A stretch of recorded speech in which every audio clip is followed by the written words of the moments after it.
In this video, I'm sharing 4 delicious dinners that we had at our house this week. First, I got some white rice started in my rice cooker. I trimmed and cut up about 2 pounds of boneless, skinless chicken thighs. I then sprinkled them with some cornstarch. Gave that bowl a good shake until the pieces were all coated.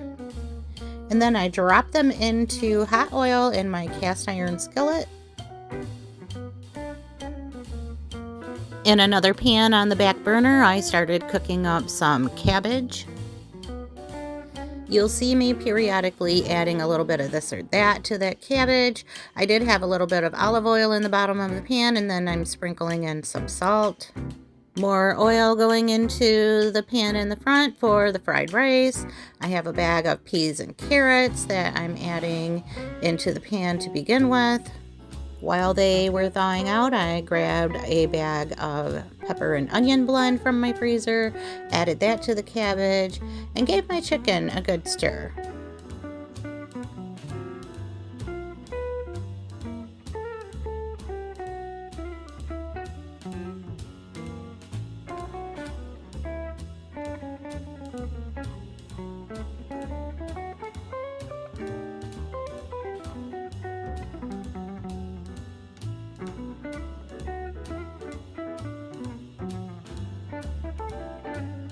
When the chicken was cooked all the way through and nice and crispy, I removed it to a plate and then added some minced garlic and some sliced celery and just sauteed that for a few minutes while I began making the sauce, which I just added a 1/4 cup of soy sauce, a couple tablespoons of ketchup, some red pepper flakes, and some easy onions, some ginger, and a little bit of red pepper flakes. I think I said that. But then I filled the container up to the line with water, gave it a good shake, and then added it to the pan. I did realize after adding it that I forgot the cornstarch, so I made a slurry in the same container and then added that, stirred it around, let it come to a boil and get thick before I added my chicken pieces back into the pan and just let them simmer for a few minutes while I prepared the fried rice. Now, using leftover rice is better for fried rice, but I didn't have any, so I am using warm, freshly cooked white rice for our fried rice today. And I just added a little bit more oil, kind of moved the rice and the veggies around. I just drizzled on some soy sauce, just using my eyes and measuring with my eyes instead of any exact measurement. Added more oil to the middle, cracked a couple of eggs in there in that middle section of the pan and just started scrambling those. And then once they started to get cooked all the way through, I just started pulling in pieces of rice and getting that all mixed together. I could have stopped right there. It's my favorite way to eat fried rice, but I had shrimp, so decided to make some shrimp fried rice for Bill because I don't eat shrimp, but he likes it. So I just added a little more soy sauce on the shrimp and a little bit of garlic powder, gave them all a flip. They only take a couple of minutes to cook, and then just started mixing those in once they were ready. And it was super easy just to whip up a pan of shrimp fried rice. And like I said, if you had leftover rice, it would be even easier. And then voila, here is how everything turned out.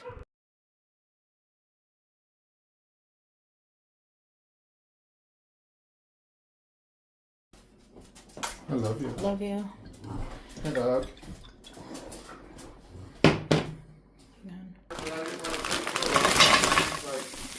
I know. I'm just going to start cooking this frozen broccoli, and yes, my dogs are at it again in the background, so I apologize for that. But I'm going to get this frozen broccoli thawed up a little bit.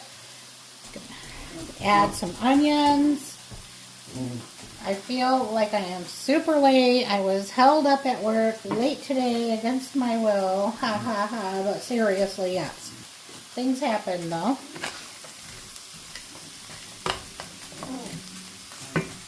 Adding a heaping tablespoon of minced garlic. I'm going to add in some real bacon pieces. I'd say that was probably a 1/2 cup to 3/4 of a cup. Let's move it all around.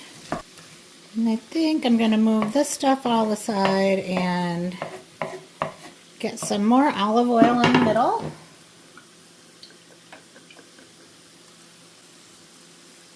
And then start getting my chicken chunks in there. So now this is really smelling good with the bacon in there. And the garlic. Yum. Now I'm adding some salt. And I'm going to use white pepper tonight. Did I mention how good this smells?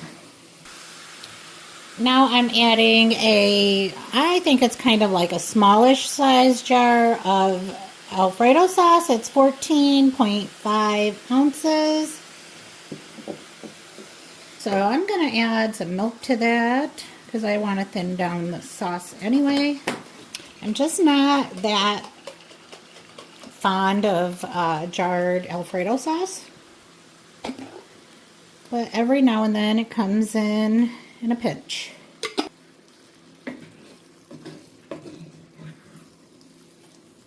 Just going to mix that around and get some of that olive oil mixed in there. Chunk of chicken that's really big, and I don't like that, but I haven't decided if I want to go in and operate or not. Next, I'm just going to start dropping some tater tots right on top. Now that the tater tots are all arranged on top, I'm just going to sprinkle on some granulated garlic and some shredded Parmesan.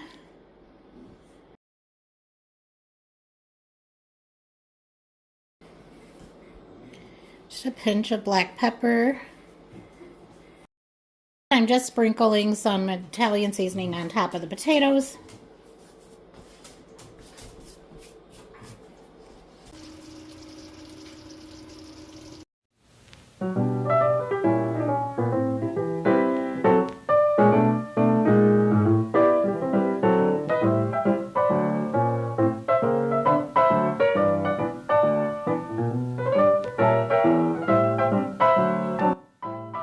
Hey everyone, another day, another dinner. I'm going to try not to bounce around too much, but I've got a couple of things going on. You know that's how it goes when you're making dinner though.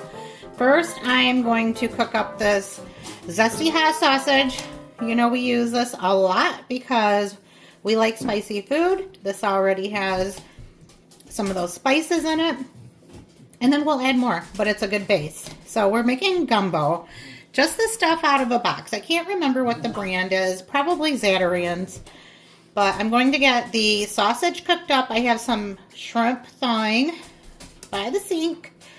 And I'm also going to make some cornbread. So I'm going to jump on over to that while the sausage is browning. My granny was from the South and she loved Martha White cornmeal. So that's what I used to. I remember telling her I wanted to learn how to cook. Please show me how to cook. And she'd tell me, honey, I can't teach you. You just gotta watch and learn. But whenever I would watch and try to learn, all it looked like she was doing was pouring ingredients into her hand and then into the pot or the bowl or whatever. So I had a hard time learning from her.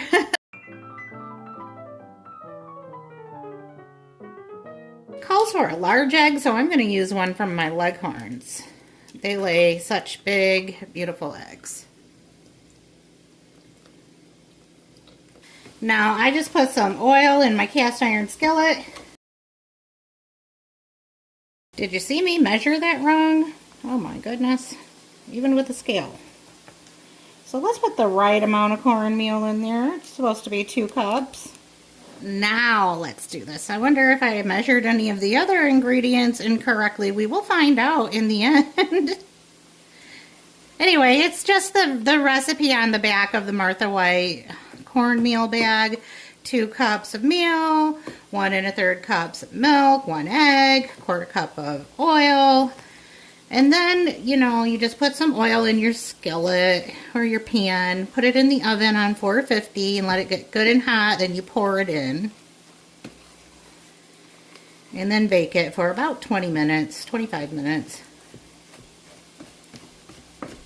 My grandma would make cornbread every morning. And no, she never measured it. She poured it all into the palm of her hand except for the milk, which she just poured straight in the bowl and always knew like how much she was putting in, I guess. But when you know the consistency of what it's supposed to be and what the ingredients are, you got it. Okay, remember I said I'd be jumping around. I was just thinking I should have started cutting up some onions and some bell peppers, but look what I still have in my freezer. So, lucky me, my oven is finally up to 450. I'm going to attempt to just do this by pulling my oven rack out so far because cast iron is so heavy. And if you've been watching my channel a while, you know I had carpal tunnel surgery last year, and I don't know, I still have like weakness in my arms. But I'm just going to scoop all of that cornbread batter right into the pan in the oven and then spread it around. But that oil gives that good crispy edge when you flip it over. Well, if my grandma was still here, she'd be laughing at the way that cornbread looked, but that's okay. I admit I messed it up and measured wrong, so it was a little on the thicker side.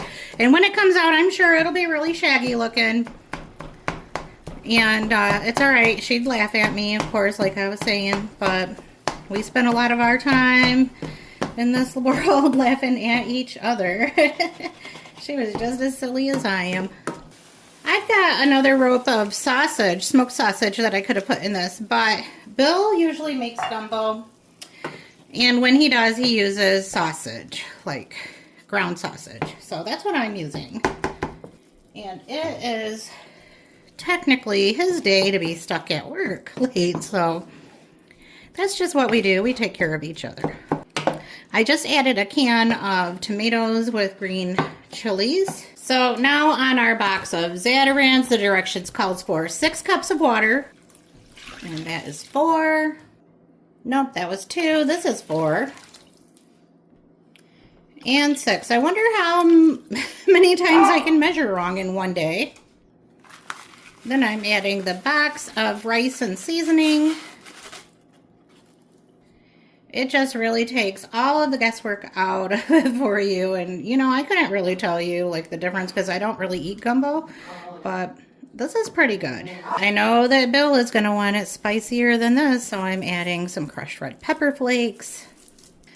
Now I'm just turning up the heat and bringing that up to a boil. I'm going to really quickly try to thaw out our shrimp because it is frozen right now.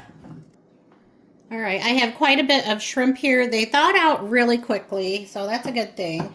And I think when you're making gumbo, you're supposed to like generally pick like 2 proteins, like either chicken and shrimp or smoked sausage and chicken, something like that. Not really sure what the rules are. I'm not really sure what the gumbo rules are.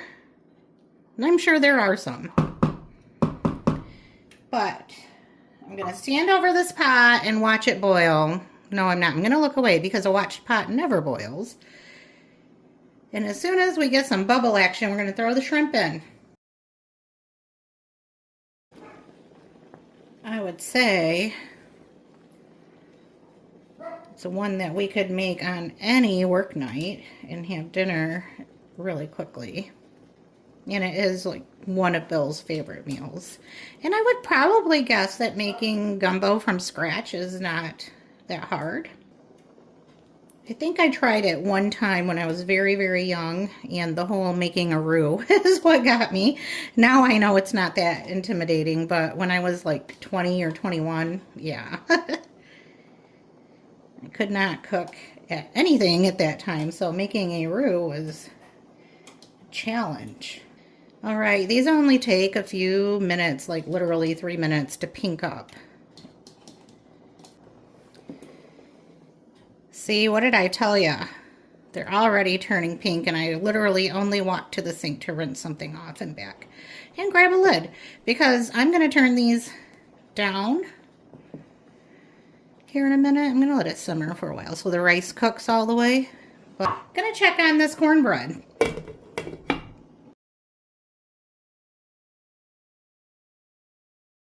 All right, it's time to take this cornbread out. Please don't mind my stove. I'm working here. And like I told you, I made it super thick, so it's pretty shaggy. Well, here I have turned out the cornbread onto a cake stand. Now, my granny would have a big laugh about that. She'd be saying I was putting on airs. Whatever that meant. But she would say that all the time. As you can see, it's really thin on this side, thicker on that side. I'm not perfect.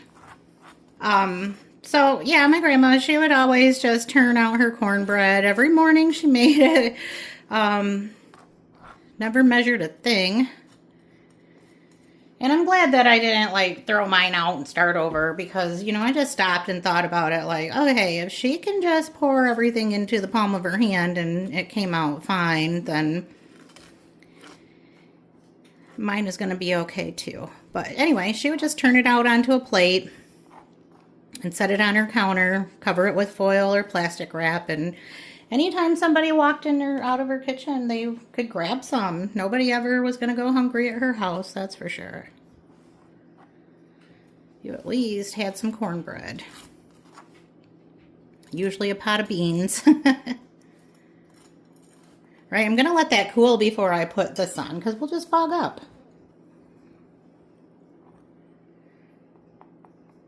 I love that part.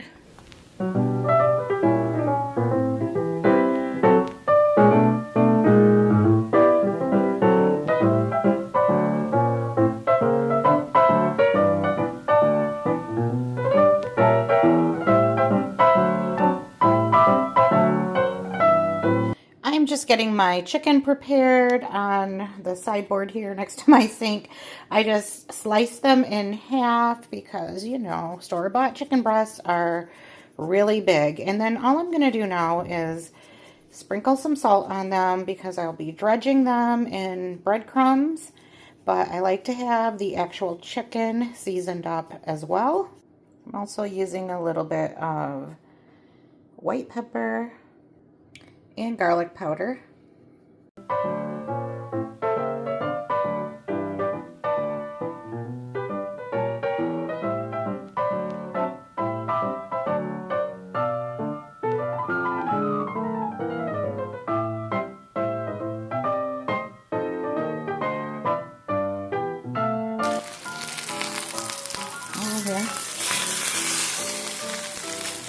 Anyway, this lady stops me and she says, "That's slick as snot, sister."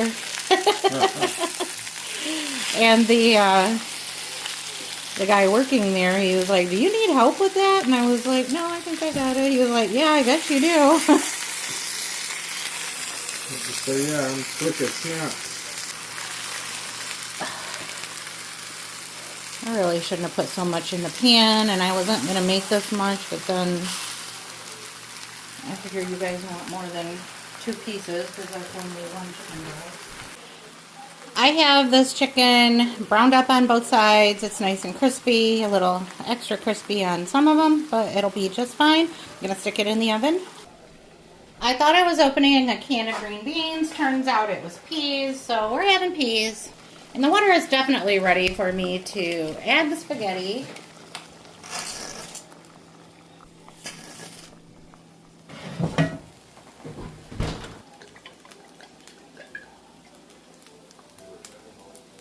Olive oil, big scoop of garlic, big scoop of garlic. My pan is super hot, but I have the heat turned off on it.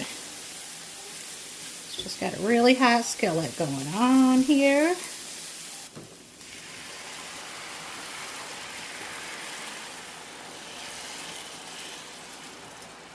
Gonna do about half a jar of spaghetti sauce. Mix and heat it all up together.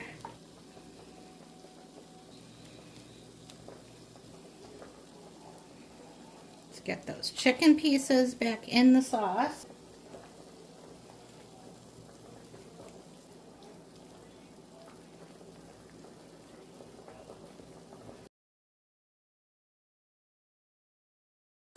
I'm gonna get a little bit on each piece of chicken. And we like provolone because it is so good and melty, so we're gonna do that. But we also gotta come in with the Parmesan.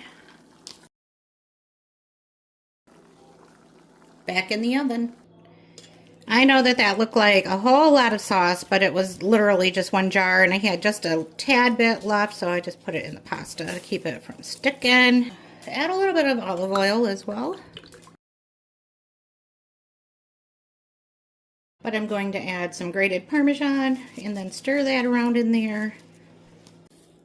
I'm just going to garnish with a little bit of dried parsley to make it beautiful.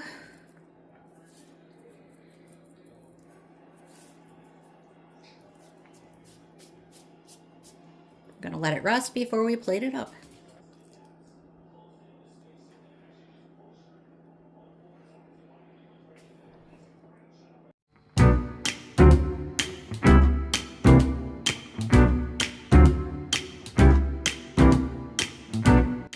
That's going to wrap it up for this week. Thank you so much for watching. I hope you all have a great week ahead, and I will see you in the next one.